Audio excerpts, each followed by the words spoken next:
계시록 7교회를 지난주까지 했습니다. 오늘은 잠깐 쉬어가는 시간으로 교회 기초 교리에 대한 그런 부분들을 잠깐 공부할 수 있도록 하겠습니다. 교회 기초의 이 교리는 매우 중요하면서도 우리가 지나치는 경우가 굉장히 많습니다.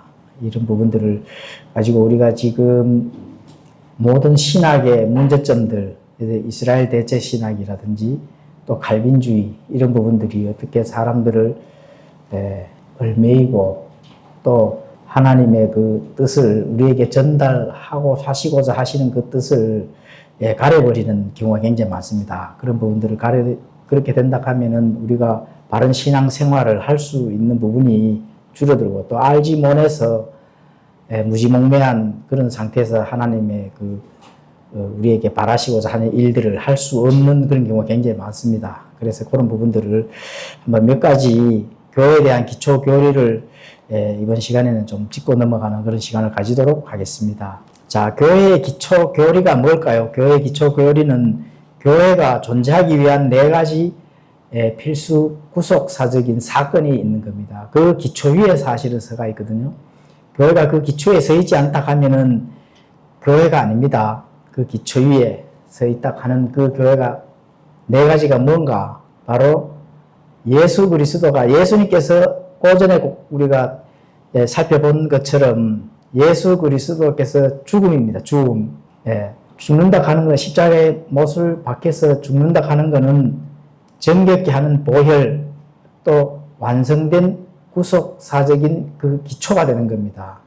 예수님께서 죽지 않으신다 하면은 누가 죽어야 될까요? 우리가 죽어야 되는 거죠. 우리가 죽는다 하면은 죄를 해결하지 못한 채 가는 곳이 있죠. 어디예요? 바로 불호수가 되겠습니다. 인간의 존재는 영과 혼과 육, 이 기초적인 교리를 반드시 알아야 되거든요. 우리가 영, 혼, 육, 이 세 구성의 존재로 구성되어 있습니다. 그러면 하나님도 삼위일체로 되어 있거든요.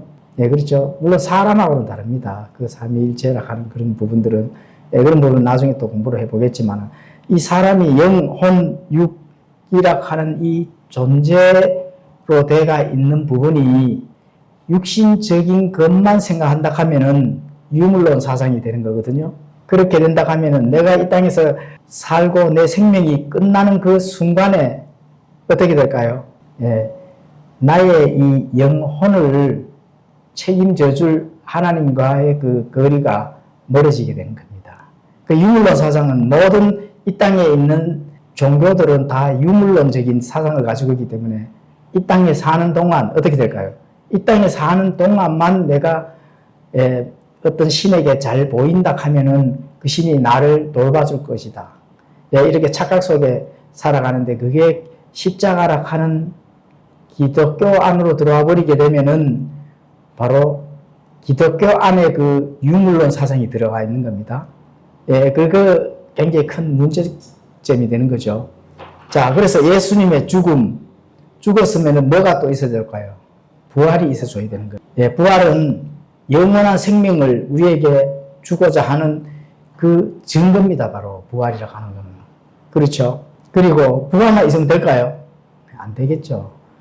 예수님께서 하늘로 승천하셨다 하는. 그렇죠? 그러면 승천하셨다 하면 승천하는 것을 끝나면 될까 안 될까요? 그러면은 하나님과 우리와 끊기는 겁니다. 그럼 뭐가 있어줘야 돼요? 성령 강림이 있어줘요. 그렇죠? 그래서 성령 강림이 성령님께서 우리와 관계를 유지하시기 위해서 어떻게 해야 될까요? 우리의 몸을 거쳐 삼으신다. 그게 성령 침례입니다. 그렇죠? 성령 침례는 생명을 받는 거고 물 침례는 뭐예요? 나의 육체를 죽이는 겁니다. 그렇죠? 성령 침례는 생명을 받는 거고 영원한 생명을 받는 거고 물 침례는 영원한 생명을 받기 위해서 내가 죽는 거라는 겁니다. 죽는 것을 의식적으로 나타내는 겁니다. 바깥으로 드러내는데 그 침례는 나의 각오와 다짐과 예수님을 믿는 그 고백 속에서 나오겠지만은 그게 누구한테까지 선포를 해줘요. 마귀에까지 보여준다 하는 거. 마귀에게까지 내 믿음을 보여주는 게 뭐라고요? 나는 예수 그리스도를 주님으로 믿고 그 믿음을 받아들인다 하는 걸 누구한테 보여줘요? 많은 성도들 앞에 또는 마귀의 끝까지 보여주는 거예요. 그렇죠? 나는 하나님의 아들이요 자녀가 됐다 하는 것을 온 영적, 육적 선포를 하는 거예요. 그렇죠? 네, 그렇게 됐을 때 바로 성령님께서 인치심을 해주신다. 우리의 몸을 성전 삼아서 우리를 사용을 그때부터 하시게 된다는 거예요. 그게 구원받은 겁니다. 그렇죠? 그 기초 위에 교회가 서 있어야 된다 하는 거예요. 예, 그게 중요한 겁니다. 교회는 예수님께서 말씀하실 때 미래형을 사용하셨어요. 그렇죠? I will build my church. 이렇게. 마태복음 16장 11. 굉장히 중요한 교리입니다. 그래서 이 부분을 인정을 안 하게 되면은 바로 갈빈주의 교리나 이스라엘 대체신학이 나오는 겁니다. 마태복음에 나오는 모든 예수님께서 하신 일들을 교회가 적용을 한다 하면은 그 종교로 넘어가는 겁니다. 마태복음은 과도기에 있는 거기 때문에 구약의 모든 율법이 그대로 예수님도 율법을 지키고자 하는 그 때에서 기록이 되는 거기 때문에 그걸 교회에다 적용하면 교회가 율법을 지켜야 됩니다. 이게 중요한 겁니다. 그래서 영어에는 미래로 내가 내 교회를 세운다 하는 예수님께서 미래형으로 말씀을 하셨다. 그럼 그때 교회가 세워졌어요? 안 세워졌어요? 안 세워졌죠. 그렇죠? 그래서 구약 시대의 교회가 존재하지 않았다 하는 거. 그래서 장로교는 뭐 어떻게 돼요? 구약 시대에 교회가 있다고 그냥 믿고 구약의 모든 이스라엘이 받을 복을 교회가 다 적용을 하는 겁니다. 예. 자, 그러면은 이 부활과 성천은 가장 필수적으로 우리가 이 교회의 기초 위에 서 있는 겁니다. 에베소서 1장 19절에서 20절에 그렇게 이제 기록을 하고 있습니다. 교회가 정상 작동하기 위해서는 영적 은사, 그리스도께서 승천하신 후에 하나님께서 교회가 앞으로 해야 될 그 영적인 은사들, 또 사도들이 사역을 하는 동안에 꼭 필요한 그 은사가 있고, 또 사도들이 모든 사역이 끝나고 성경이 완성된 다음에는 몇몇 가지, 그렇죠? 은사들이 사라진 은사도 있고, 이런 부분들을 잘 구분해서 알고 있어야 된다. 방언이 그 대표적인 겁니다. 방언이. 예.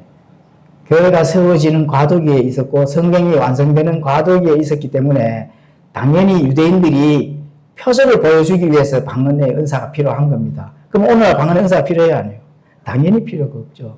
품위와 질서 하나님께서 그렇게 모든 부분들을 잘 헤쳐나갈 수 있도록 그런 은사들을 나누어 놨다는 겁니다. 그러면 또 그 은사에 대해서 나중에 또 공부해 보도록 하겠습니다.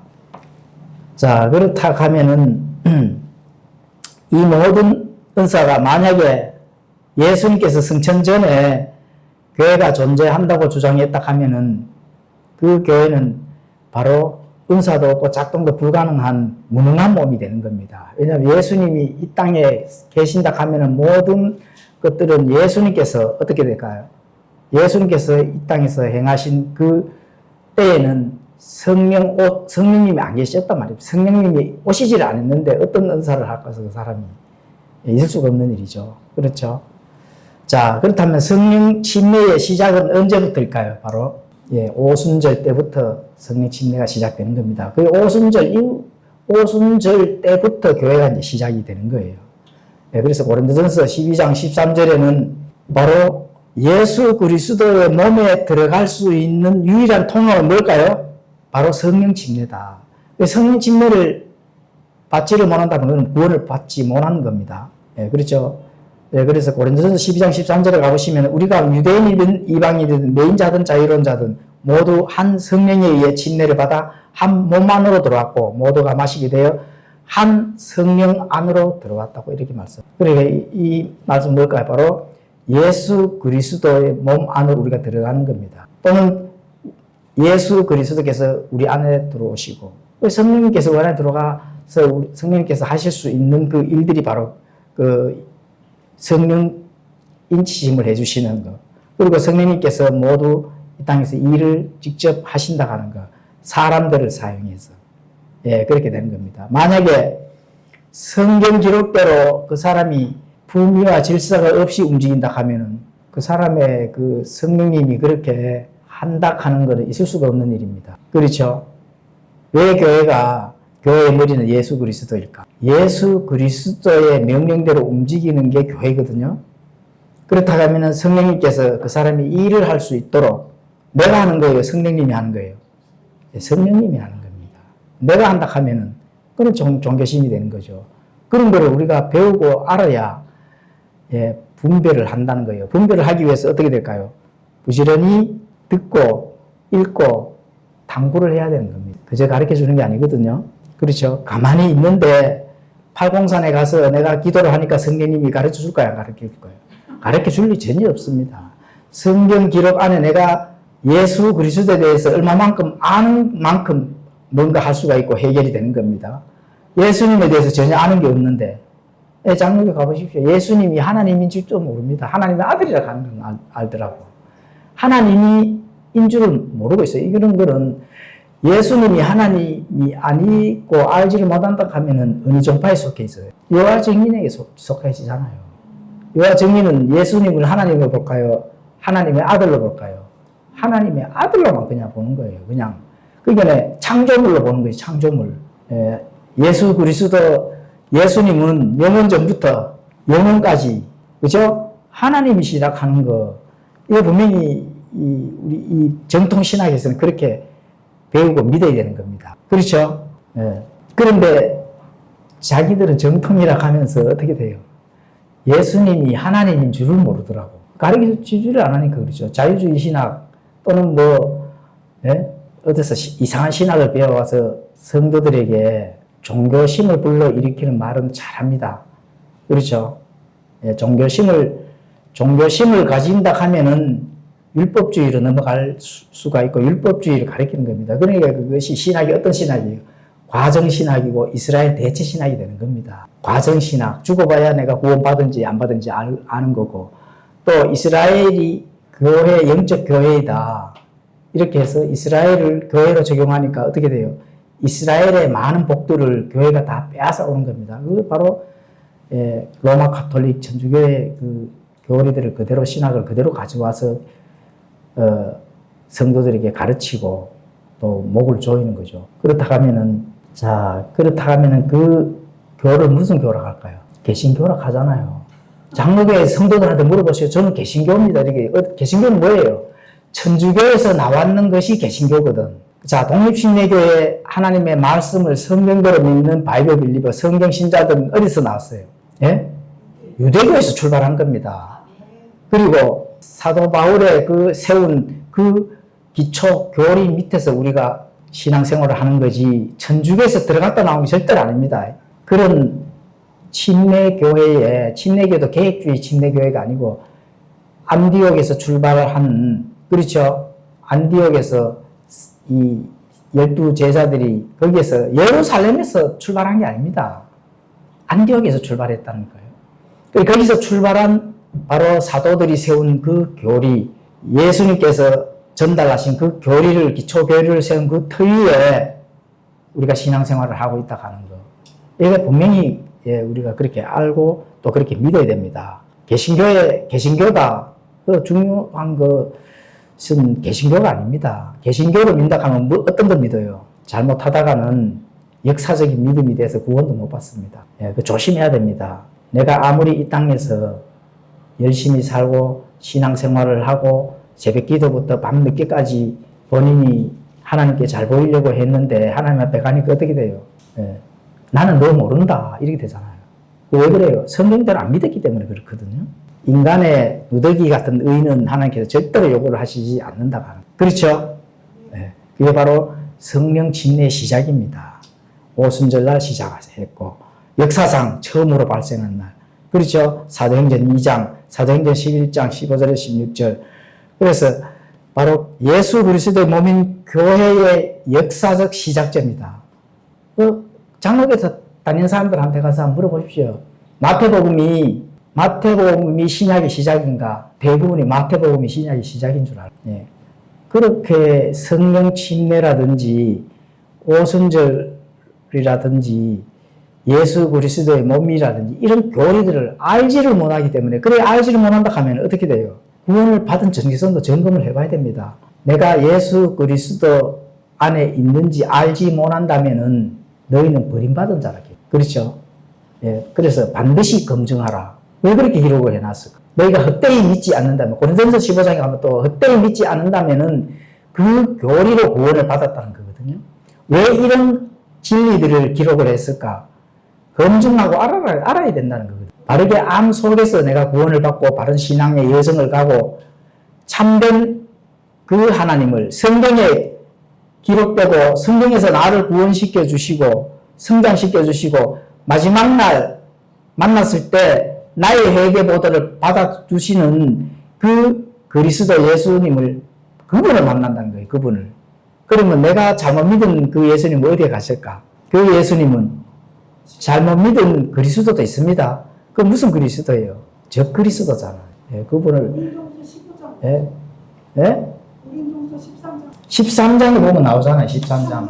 그래서 고린도후서 13장 5절 한번 펼쳐보십시오.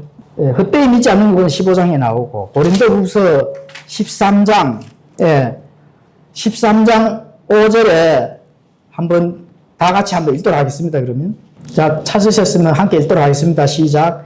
너희가 믿음 안에 있는지 너희 자신을 살펴보고 너희 자신을 검증하라. 예수 그리스도께서 너희 안에 계시는 줄을 너희가 스스로 알지 못하느냐? 알지 못한다면 너희는 버림받은 자들이니라. 그렇죠?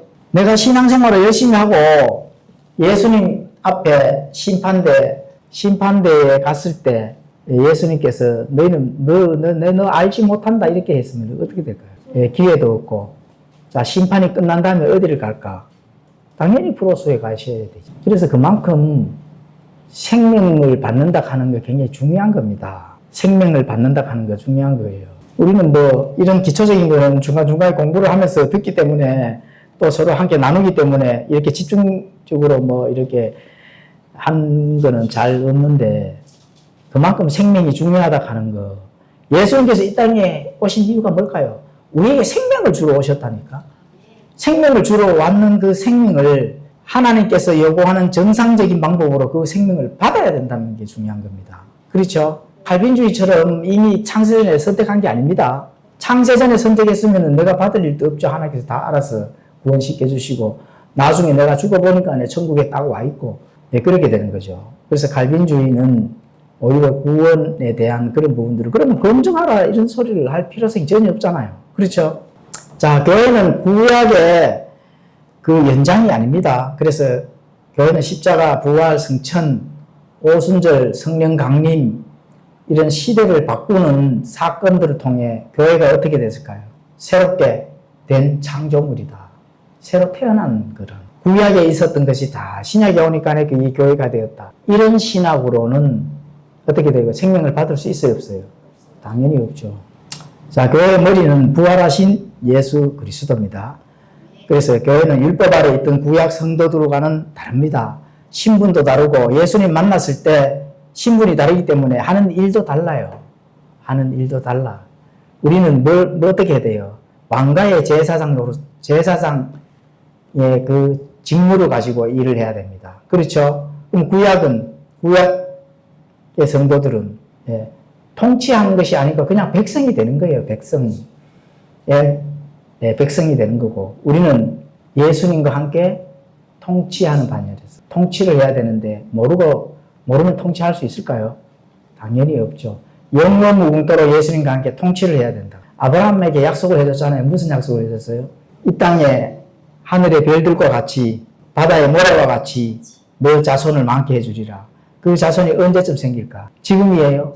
아닙니다. 천년왕국 천년 동안 정말 자손이 많이 생기거든요.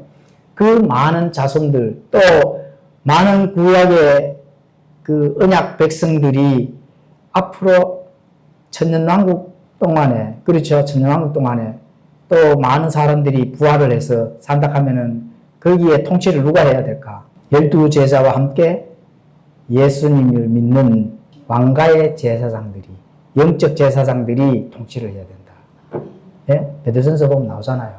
예, 그런 막중한 임무를 가지고 또 그런 소망을 가지고 있는 이 교회가 그냥 유물론 사상이나 여러 가지 알지 못하는 어떤 인간의 생각이나 교단의 전통을 가져와서 안다고 통치할 수 있을까? 못합니다. 구원의 검증도 없이 내가 구원 받았는지도 모르고 죽어봐야 안다 하는 그런 것. 또 종교심을 가지고 열심을 내고 새벽부터 일주일 내내 교회에서 꽝꽝 된다고 예수님께서 알아주실까? 모릅니다.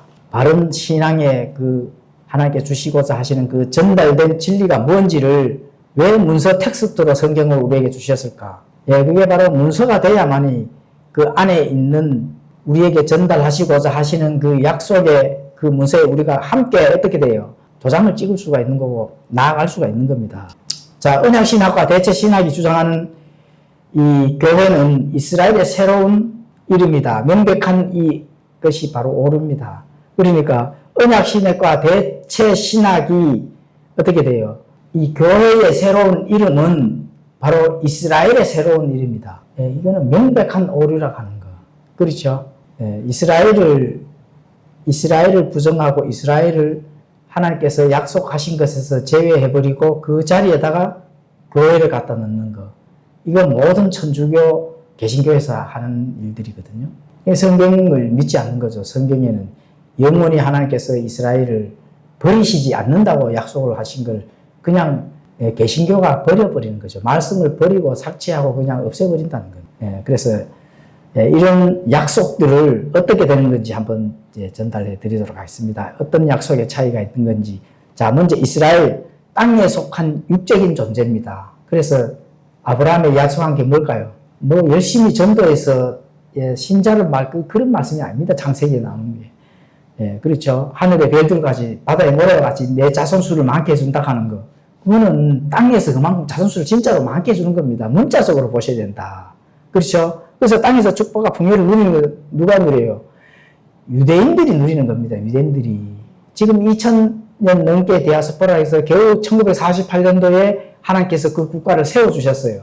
왜 세워주셨을까? 앞으로 해야 될 일이 있거든요. 이제 얼마 남지 않았습니다. 예수님께서 재림하시면은 7년 환란기를 지나서 이제 1000년 동안 하늘의 별들같이 땅이 모래같이 이 땅에서 많은 사람들이 자손들이 번성하게끔 되어 있다는 거예요. 그 제사장 왕국이 되는 게 어느 나라?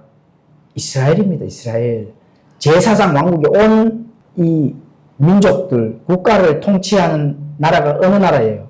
이스라엘이 다스리는 거예요. 이스라엘이. 그렇죠? 그런 이스라엘을 살짝 지키고 그다 교회를 갖다 연다. 이건 말도 안 되는 소리입니다. 자, 출애굽기 15장 26절, 신명기 28장에 가보면 그렇게 기록이 되어 있습니다. 자, 그렇다면 이스라엘은 그런 이제 그와 하나님께 약속이 되어 있고, 그럼 교회는 혈통과 상관없이 믿음으로 다시 태어난 자들입니다. 새로운 민족이란 거예요. 새로운 민족. 이스라엘은 땅에서 모든 통치를 한 제사장 왕국을 할 그런 민족이고, 교회는 새롭게 태어난 예수 그리스도의 몸 안에 있는 신부, 새로운 민족입니다. 이렇게 보셔야 된다. 자, 탄생의 차이는 뭘까요? 이스라엘은 시내산에서 율법을 받은 걸로 시작을 합니다. 그렇죠? 출애굽기 19장 20절. 교회는 바로 오순절날, 사도행전 2장, 성령 강림, 히브리서 12장 18절 24절, 바로 시온산과 시내산. 시내산은 율법을 받은 유대민족들. 시온산은 하늘의 시온산. 모든 총회. 그렇죠? 이거와 대조가 된다. 자, 그래서 그 방식에는 이스라엘은 육신적인 출생이 혈통이 바로 유대인들입니다. 그리고 교회는 바로 영적 출생. 내가 예수님과 함께 십자가에 못 박혀 진짜로 죽어야 됩니다. 진짜로 죽어야 돼요. 그렇게 했을 때 성령님께서 나를 다시 태어나게 하는, 거듭나는 것도 아닙니다. 내가 옛사람이 어떻게 개조가 잘 돼서 거기서 이렇게 변화되는 거, 이거는 성경이 요구하는 게 절대로 아닙니다. 너가 반드시 죽고 어떻게 돼요? 다시 태어나야 된다. 다시 태어나야 된다. 개혁 성경처럼 거듭난다 하는 거는 과거에 내가 옛사람이 잘 순화되고 개조되고 걸러서 이제 새 사람이 된다. 이거 천만의 말씀입니다. 내 옛사람 완전히 죽고 예수님과 함께 내가 그렇게 되면 성령님께서 나를 다시 태어나게 하는 새로운 창조물로 존재물로 해주신다. 그게 중요한 겁니다. 그래서 예수님을 믿는 신자가 된다 하는. 자, 국적의 차이도 전달해 드리겠습니다. 이스라엘은 이 땅과 세상 체계에 속한 지상 국가가 되고, 그러니까 온 민족을 앞으로 이제 이스라엘이 다스리는, 그래서 이 천년왕국 때에는 장막절기를 지켜서 온 국가가 올라가줘야 됩니다. 성경 기록이 그렇게 되어 있습니다. 장막절기, 무정기 기념절기가 되겠죠. 그게 올라가지 아니하는 민족들은 그 민족에게 비를 내리지 않게 이렇게 예언을 되어 있어요. 그래서 그만큼 전체적인 국가를 다스리는 제사장국과 모든 민족들이 이스라엘을 싫어해서 버릴 때, 그때 이스라엘이 온 민족을 다스리게 되는 그 시대가 곧 도래가 된다고 하는 거. 이게 국제일차입니다. 교회는 모든 민족으로 구성되어 있으면 이 땅에는 상관이 없는, 그렇죠, 하늘의 시민권을 가지고 있는 다시 태어난 하나님의 군사들이다. 그리고 이 땅에서는 사실 신분이 없습니다. 이 땅의 신분, 대한민국 신분, 미국 신분, 이런 국적인 신분은 있어도 하늘의 신분이지 이 땅에는 신분이 놔두는 게 아닙니다. 그래서 성경에 뭐라고 나와요? 나그네요 순례자다. 이렇게 표현을 합니다. 베드로전서 2장 11절. 그게 이 국적입니다. 우리의 국적은 뭐 어디에 있다고요? 하늘의 시민권을 가지고 있다. 지금도 하늘에 구원받았다 하면은, 참말로 구원을 받았다 하면은 하늘의 시민권을 가지고 있는 거거든요. 그래서 구원받은 자들이 반드시 알아야 될 게 어떤 말씀이에요? 우리가 늘 공부하잖아요. 영생은 이것이니 참 하나님 아버지께서 보내신 자 예수 그리스도를 알면은 이 땅에서부터 예수 그리스도를 안다 하는 것은 하나님께서 우리에게 주시는 그 참된 소망 기쁨을 이 땅에서부터 누리려고 하는 하늘의 시민이라는 겁니다. 그게 영생이라는 거거든. 지금부터 영생을 가지고 사는 거예요. 그래서 내가 내일 죽어도 하늘의 시민권을 가지고 있으니까 즉각 어떻게 누구를 만나요? 예수님을 만나는 겁니다. 그게 영생이거든요. 죽어서 그냥 어디서 내가 알지 못하는 천국에 간다 하는 이런 유물론적인 사상을 가진 장로교나 또 철학적인 말이 아닙니다. 성경은 실체예요. 실체. 믿음은 바라는 것들이 뭐라고요? 실체라는 거잖아요. 실체라고 말씀하시잖아요. 실체를 자꾸 어디 둥둥 떠다니는 어디 내가 죽으면 알아서 가겠지. 구원받지 못한 자들의 그 유물론 사상이 들어있다 하면은 막연한 믿음을 가지고 막연하게 사는 겁니다. 자, 그러면은 또 이제 하나님 아버지의 관계는 어떻게 됐냐? 하나님 아버지의 관계는 구약과 이 신약, 이 구약의 이스라엘에게는 절대로 개인에게 하나님 아버지라는 그 호칭을 준 적이 없습니다. 개인에게는. 단 한 번도 개인의 아버지로 기록이 된 적이 없다. 그럼 뭐가 있을까요? 그렇죠. 없고, 신약 성도에게만 아버지, 친아버지라는 겁니다. 친아버지. 내가 다시 태어나면 나를 태어나게 해주신 분 누구예요? 하나님이니까 아버지라고 부를 수 있는 겁니다. 내가 옛사람을 죽고, 자, 하늘의 시민으로 나를 첫 아기처럼 다시 태어나도록 했으니까, 새롭게 된 창조물로 태어나도록 했으니까, 그 영적 아버지는 누굽니까? 하나님 아버지가 되는 거예요. 그렇죠? 그래서 아버지라 부른다. 로마서 8장 15절에서 8장 15절 이렇게 나오시고, 또 요한복음 3장 1절에 또 이렇게 되어 있습니다. 자, 심판에 대한 것들을 또 살펴보도록 하겠습니다. 이스라엘은 지금 현재 어떻게 관계에 놓여 있느냐? 불순종으로 인해 하나님과 지금 이혼한 관계에 있습니다. 이혼한 관계. 영적 타락과 심판 아래 있다. 그렇죠? 이제 곧 교회 시대가 끝나게 된다 하면은, 우리가 지금 계시록 지금 7교회를 공부를 했잖아요. 그렇죠? 그런데 계시록을 공부하면은 계시록 전체가 이스라엘을 위한 심판의 장이다. 이렇게 보시면 되거든요. 자, 그렇다면은 심판 아래 있다는 거예요. 자, 그럼 교회는 십자가에서 모든 율법의 요구와 정죄가 폐해졌고, 현재 심판으로부터 어떻게 돼요? 자유로운 겁니다. 그래서 진리 안에서 너희가 자유를 누려라 하잖아요. 그 자유도 모르고 종교에 얽매이고 하나님께 잘 보이려고, 그렇죠? 새벽부터 일주일 내내 꽝꽝대고 교회 가서 잘 보면 하나님이 잘 보여질까? 바르게 알아야 하나님께서 기뻐하신다 하는 거. 내가 너희들에게 전달해주는 이 성경 텍스트를 읽고 나에 대해서 바르게 아는 것에서 하나님이 기뻐하시는 거지, 알지도 못하는데 새벽부터 꽝꽝대서 나간다 하면은 하나님이 기뻐하실까? 그게 아니죠. 우리가 상식적으로 생각해도 당연히 아닌 겁니다. 그렇죠? 자, 그렇다면은 그거는 갈라디아서 2장 13절에서 15절에 또 정확하게 그 기록이 되어 있고. 자, 신분의 차이도 한번 살펴보겠습니다.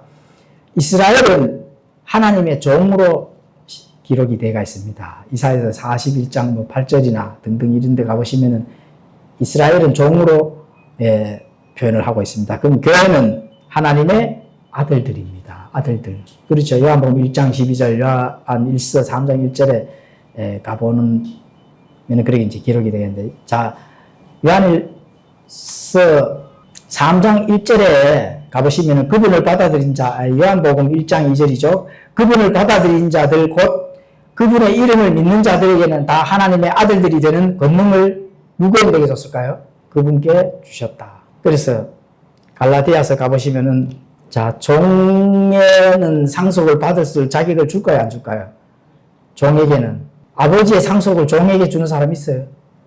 상속을 못 받습니다. 그러면 아들에게는 상속을 줄 수 있는 법적 권한이 있는 겁니다. 우리가 법적으로 상속을 받을 뭐가 있다고요? 권한이 있다는 거. 예. 예, 그래서 자유의 몸인, 그렇죠?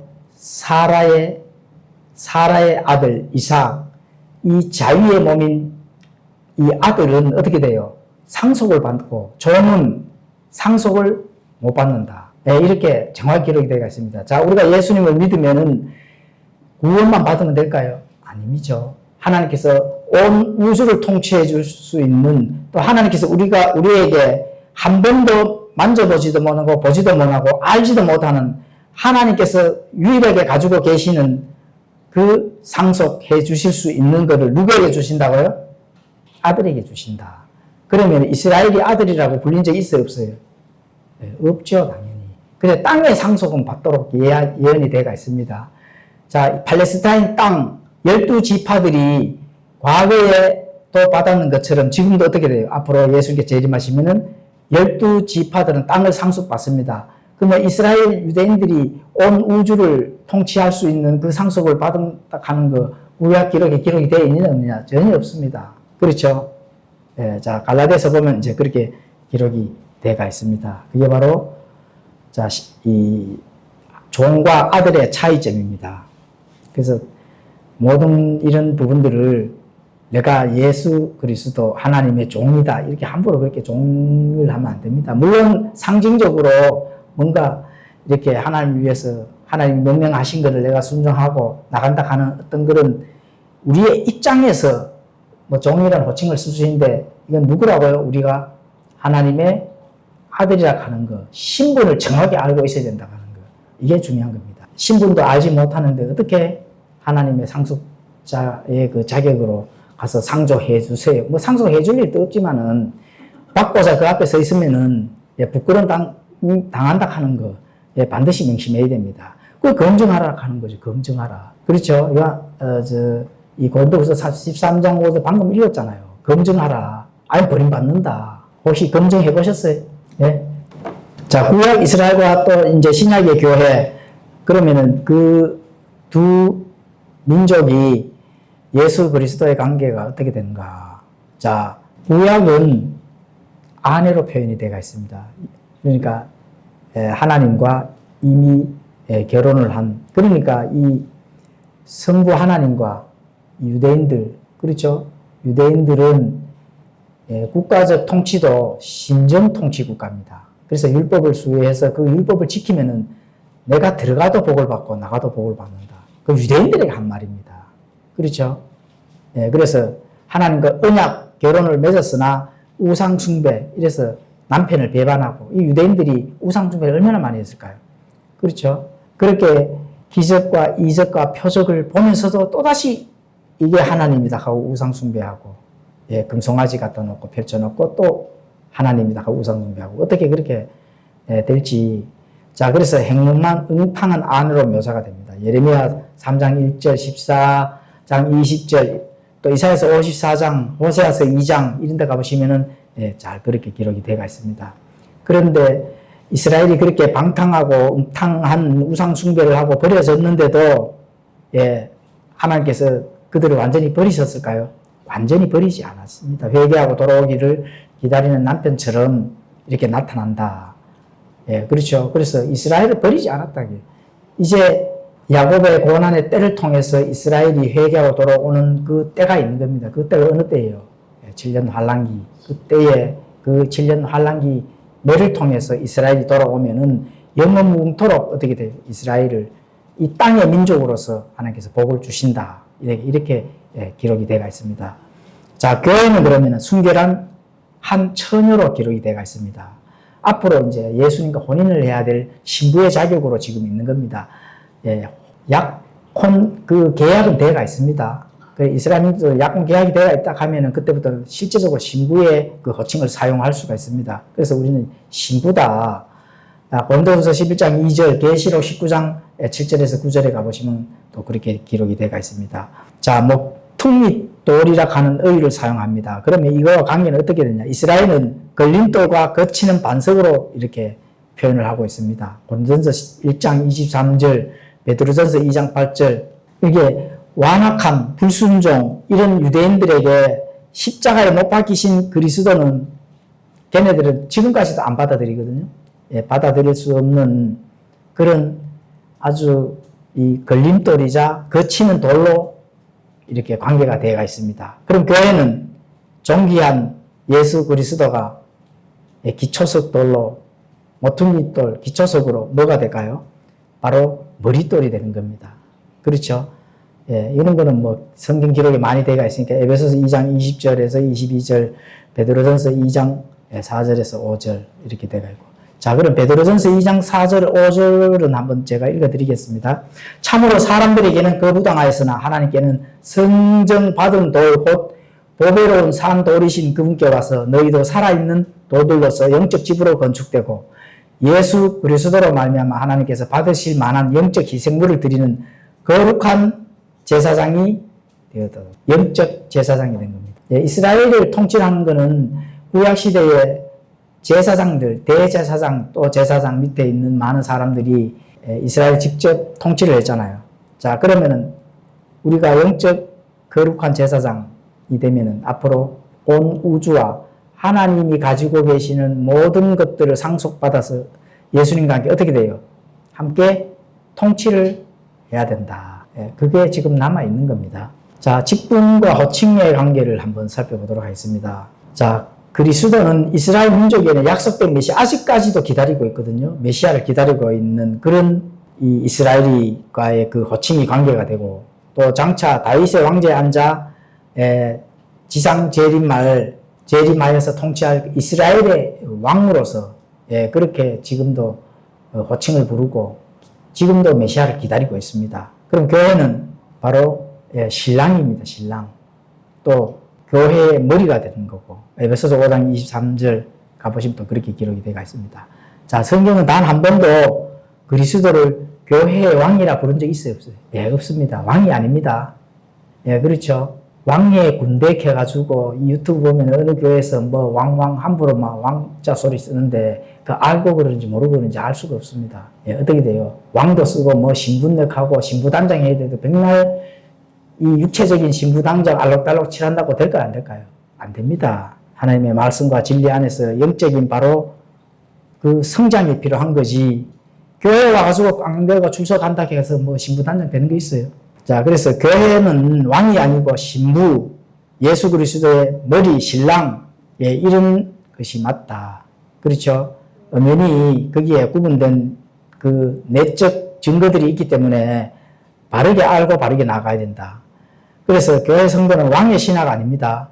그리스도 몸의 지체이고 신부이다. 그래서 우리가 예수 그리스도 몸의 지체 일부이기 때문에 거기에 붙어 있는 겁니다. 그게 바로 보이지 아니하는 우주적 교회. 예수님의 몸에 붙어 있는 그 신부는 이 교회에 나가든 저 교회에 나가든 하나님께서 그걸 따지는 게 아닙니다.